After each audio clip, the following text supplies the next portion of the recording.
Israeli सेना ने Gaza के सबसे बड़े अस्पताल शिफा को मलबे में तब्दील कर दिया है और आईडीएफ अल शिफा अस्पताल कॉम्प्लेक्स से जा चुकी है और इजरायली सेना पर आरोप लगा है कि उसने अल शिफा अस्पताल में कई आम नागरिकों की हत्याएं की हैं।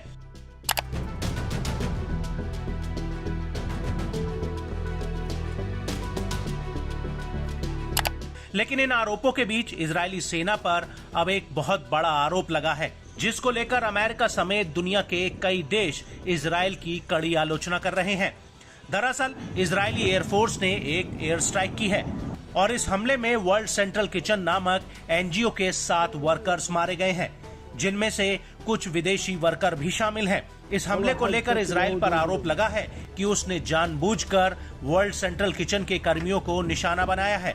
इसको लेकर वर्ल्ड सेंट्रल किचन का कहना है कि उसके राहत कर्मी गैर संघर्ष वाले इलाके में यात्रा कर रहे थे। उनकी दोनों कार पर सॉफ्ट स्किन व्हीकल का लोगो भी लगा हुआ था। इसके अलावा इसकी जानकारी इजरायली सेना को भी दी गई थी, लेकिन उसके बावजूद डेर अल बला वेयर हाउस में उनकी कार पर हमला हुआ, जहां पर राहत टीम ने 100 टन से भी ज्यादा मानवीय भोजन सहायता उतारी थी, जिसे समुद्र के रास्ते गाजा पहुंचाया गया था। मीडिया रिपोर्ट्स के मुताबिक इस हमले में मारे गए अमेरिकी और कनाडा दोहरी नागरिकता वाले और ऑस्ट्रेलिया, पोलैंड और 3 राहत कर्मी इंग्लैंड से थे। इसके अलावा एक कर्मी फिलिस्तीन का था। इसको लेकर वर्ल्ड सेंट्रल किचन के सीईओ का कहना है कि कंपनी ने आईडीएफ के हमलों को देखते हुए अपना ऑपरेशन रद्द कर दिया है और अब आगे के ऑपरेशन के बारे में भी विचार किया जा रहा है। लेकिन इजरायल ने अब इस हमले को लेकर माफी मांगी है। इजरायली सेना चीफ ऑफ स्टाफ हेर्जी हलेवी ने इस घटना पर दुख प्रकट किया है और कहा है कि ये हमला अनजाने में हुआ है। We are sorry for the unintentional harm to the members of WCK. We share in the grief of their families as well as the entire World Central Kitchen organization from the bottom of our hearts. An independent body will investigate the incident thoroughly.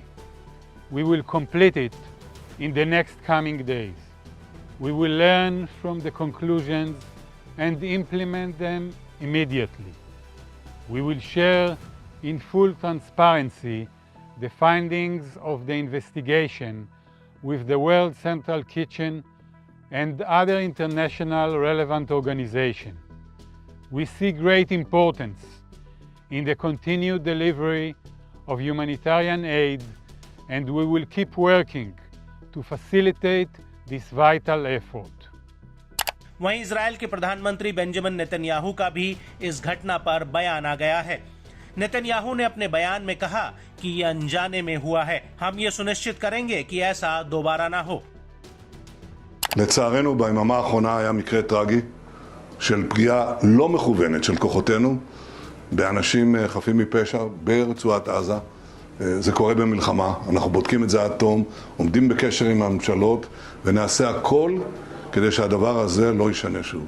Netanyahu के अलावा इस पूरे मामले पर अब अमेरिकी राष्ट्रपति Joe Biden का भी बयान सामने आया है। बाइडेन ने अपने बयान में कहा कि वो नेतन्याहू से कहेंगे कि युद्ध में राहत बचाव कर्मियों पर हमले न किए जाएं। बाइडेन की तरफ से व्हाइट हाउस की प्रवक्ता कैरीन जीन और जॉन किर्बी ने एक प्रेस कॉन्फ्रेंस की है। The president's call, he called Chef Jose Andres to express that he's heartbroken by this news of the airstrike that killed 7 aid workers, and to express and share his deepest condolences.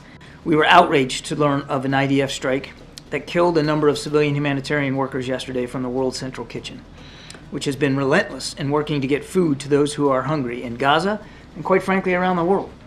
We send our deepest condolences to their families and loved ones. We've seen the comments from Prime Minister Netanyahu and from the Israeli Defense Forces about their commitment to conduct an investigation. As we understand it, a preliminary investigation has been completed today and presented to the Army Chief of Staff, and will We'll obviously look to see what they discover in this preliminary one, but we expect a broader investigation to be conducted and to be done so in a swift and comprehensive manner. We hope that those findings will be made public and that there is appropriate accountability held. वहीं America के अलावा Britain, Australia और Canada ने भी इस हमले को लेकर इजरायली राजदूतों से जवाब तलब किया है। ब्रिटेन और ऑस्ट्रेलिया के प्रधानमंत्रियों ने तो इजरायल के सामने इस घटना को लेकर रोष प्रकट किया है।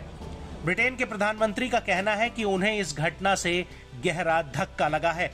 सुनक का कहना है कि राहत बचाव कर्मियों को बिना रोक-टोक उनका काम करने देना चाहिए और इजरायल की ये जिम्मेदारी है कि वो ये सुनिश्चित करने में हर संभव कोशिश करे।